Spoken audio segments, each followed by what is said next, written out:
Hello, hi, my name is Ren, and today we finally reached the end of this illustration project.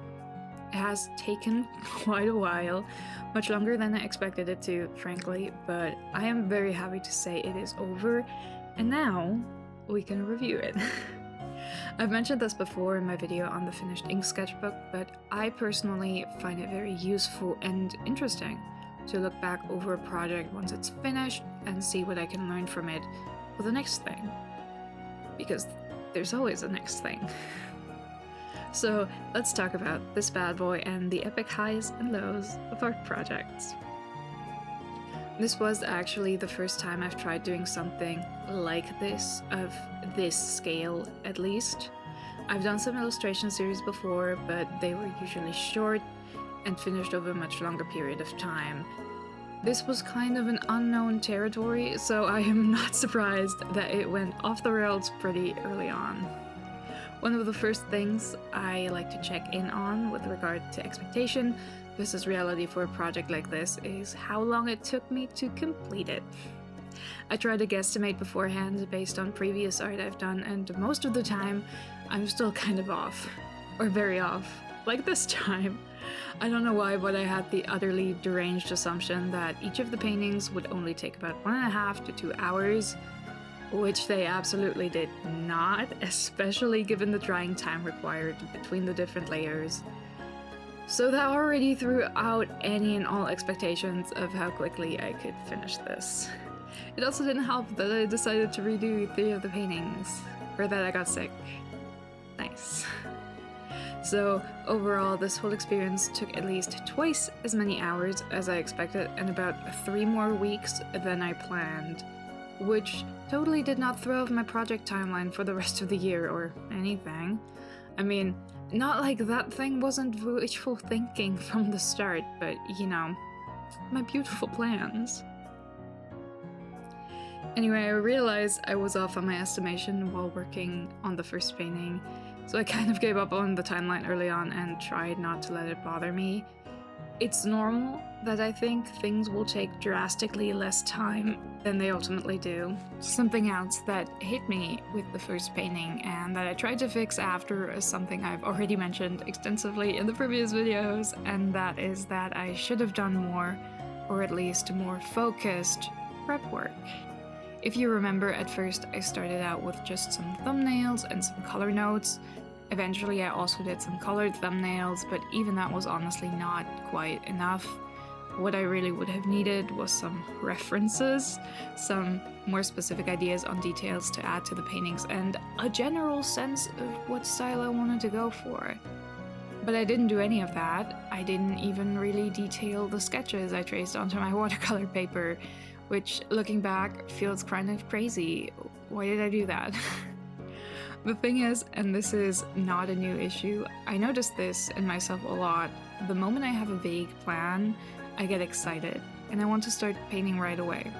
Which is all well and good, nothing wrong with being motivated, but it often leaves me running off half-cocked, no clear plan on how to approach the thing, and inevitably making some impulsive and, let's say, non-ideal decisions.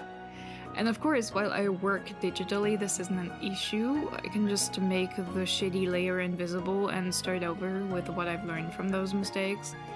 But here, messing up meant starting over from scratch, getting up my light box, tracing the sketch again, and then trying to make it a better painting than the last, which is a lot more work and a lot less appealing.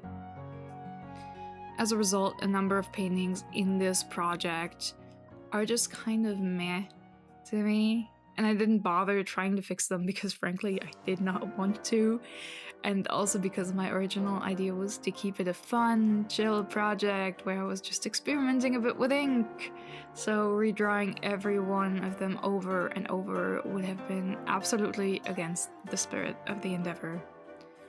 Now, trying again is a practice I usually endorse very strongly. I don't think there's anything wrong with taking several shots at the exact same thing until it finally comes out the way you want it to. I am, however, also a big fan of finished, not perfect, so I often don't really try again myself. I did it here, for 3 of the paintings, which are, as you may notice, the only ones I recorded the majority of for this video, and that was enough. There was a lot more footage, by the way. I had bits and scraps of the other painting processes, but I decided to leave most of them out because it would have just been kind of confusing to watch. I had to cut out a lot of moments where I was either coughing very loudly or my hat was blocking what I was doing, so it was just not worth it. There's a whole graveyard full of video scraps. So yeah, I absolutely believe that more planning could have improved this painting series. I have noticed in the past that typically the things I make that turn out the best are the ones where I know exactly what I'm going for and how I want to get there. Doesn't necessarily mean that all of them involved a lengthy planning process. Sometimes you just have such a clear image of something in your mind that it is very easy to put it down on paper. This is not usually what happens for me, though. I typically have vague ideas I slowly uncover in the process of working on them, which is its own kind of fun. And while planning can do a lot for a project, there's something it absolutely cannot fix, and that is a fundamental flaw in the concept itself. In this case, the project was all vibes, no substance. Unfortunately, that is something I only really understood as a problem when I was already in the midst of the painting process, and I just kind of thought it was too late to do a major overhaul of the concept. I'd finally gotten out of the planning stage, and now I had no interest in going back. As I've mentioned in the overly long intro in the first video, I decided on this concept specifically because I wanted something driven by visuals, a space to explore images and elements that spoke to me without getting held back or limited by lore that would connect all of them together. That connection was the color palette's job. And I maintain that this is not a terrible idea by itself. It was just not a great idea for me. Because as much as I don't really go into it in my videos, at this point at least, I'm a big fan of coming up with stories, of world building and characters. It's something that comes very naturally to me, and it's the main driving force behind almost all the art that I make. It is also entirely missing from this project on purpose. See, the problem with me, well, there are many, but the one we're talking about today, is that while I really enjoy writing original stuff, I am also haunted by a very, very strong cringe reaction. So sharing those ideas is very scary, uncomfortable to me. And while that is kind of silly, it's also, at least in my opinion, not entirely without justification. See, when I was a little baby artist online, now over a decade ago, you couldn't really look up any original art or original character related stuff on YouTube without being recommended cringe compilations of other people's OCs or other people's amateur art. And as far as I can tell, as someone who's not actually using the platform, that tradition is alive and thriving on TikTok nowadays as well, and maybe even quite a bit worse than what I have seen in my day. I would not want to be a baby artist online today. And while this kind of cringing from somebody else, openly, publicly, has never happened to me, I have just been lucky and perhaps simply not social enough or in enough fandoms on these art platforms to ever come to any of these kinds of people's attention. And even though, again, it didn't happen to me, it nonetheless left a pretty strong impression on me.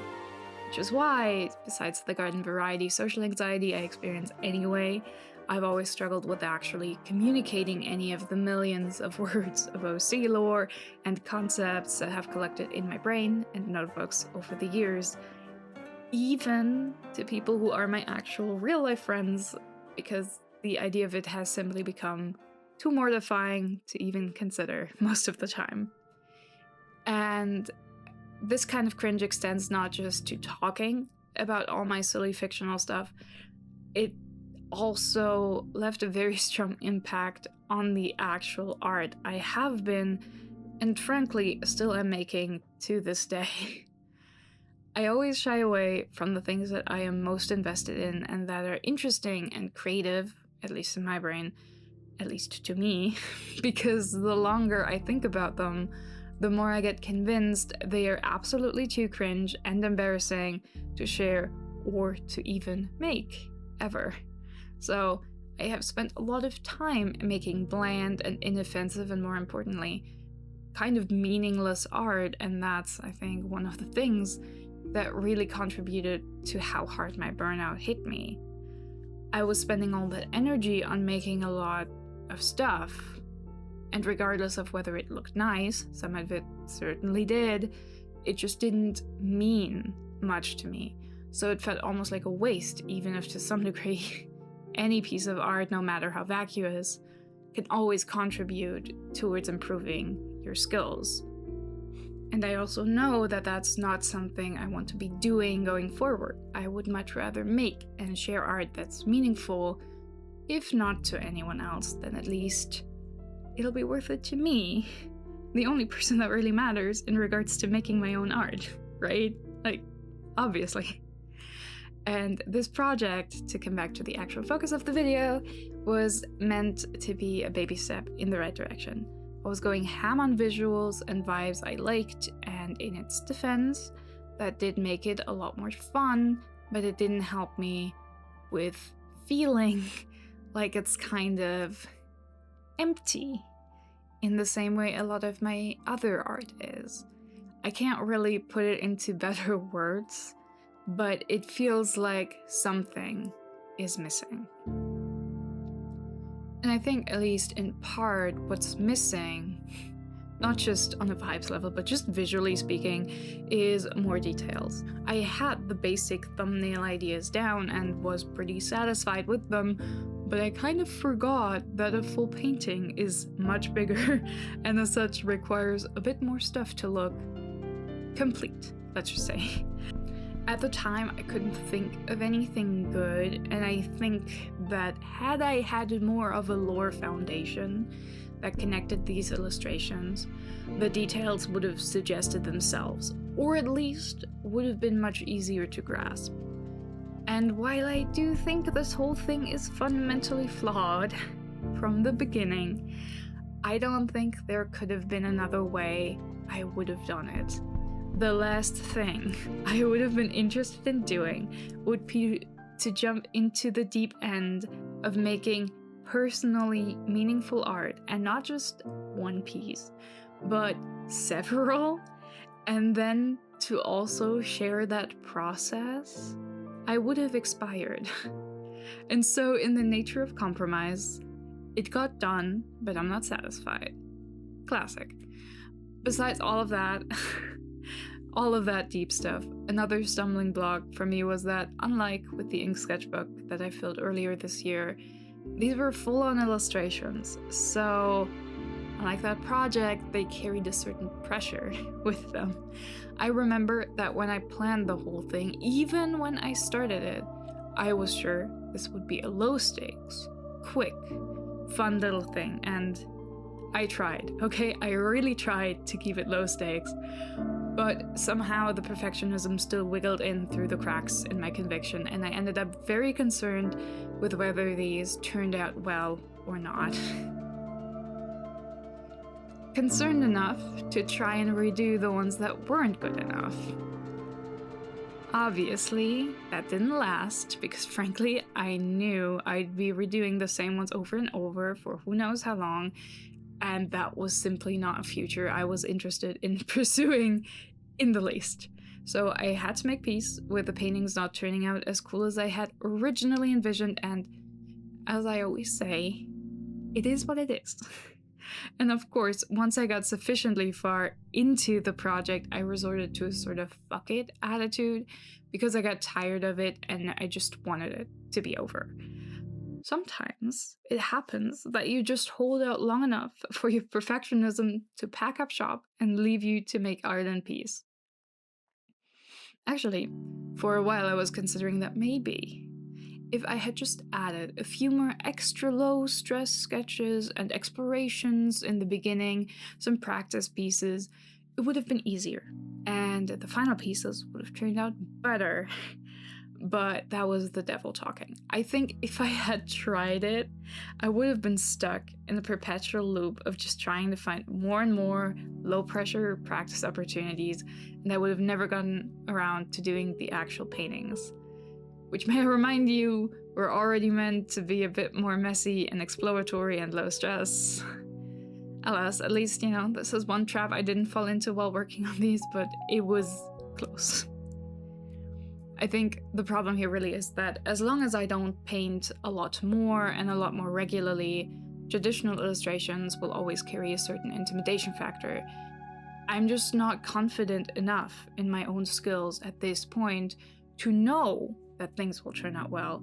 So it's always a bit of a gamble, and of course, unlike with digital media, there's no trusty undo button or the ability to toggle off layers that just don't work anymore with where you're going. But even with all these struggles, I will always have a soft spot for traditional art, not only because I already stare at screens all day for other things, and it's nice to have a break from my eyes. It can't be said enough that having a physical piece of art is pretty neat. I'm actually one of those people who likes to periodically take out their own art and look at it again, and that experience is always enhanced by being able to hold it and having this more tactile element there. I have decided that I won't point out which of the final pieces are my personal favorites or which ones I hate or what specifically I think is wrong with any of them, so you can make up your own minds over which ones you think are fun. Also, this way, you might not notice some of the problems I personally can't unsee, which makes us all happier. I do, for the record, make these notes for myself though, because I think it is a really good learning experience. Knowing what techniques do and don't work, what effects you can achieve, and what might, have to be done differently the next time is very useful. I have definitely learned a lot about painting with ink from this, what works and what doesn't, and also that I still have a strained relationship with hot press paper. Maybe it just means I need more practice, or perhaps I'll just use up what I have and not buy any more after I run out. We'll see. I think it's perfectly fine to realize that some things just don't work for you and your painting habits, but you gotta give it a proper try first.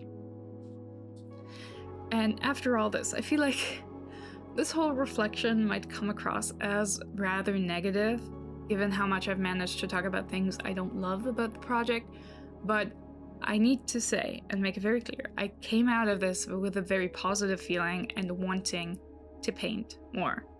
Yes, I think my skills are absolutely not up to my own standards, but that's nothing a little practice won't fix. And while I complain about how I feel like there's something missing from the paintings, that doesn't mean I don't still think the vibes are overall great and that this color combination simply fucks. So overall, I'm very happy I tried my hand at a series of illustrations like this, and it's an experience that has mostly left me motivated to make more art and give something like this a try again, because I do love a cohesive series of things that go together. I just think that's fun. But yeah, wanting to make more stuff is really the best outcome you can have from any project, I think.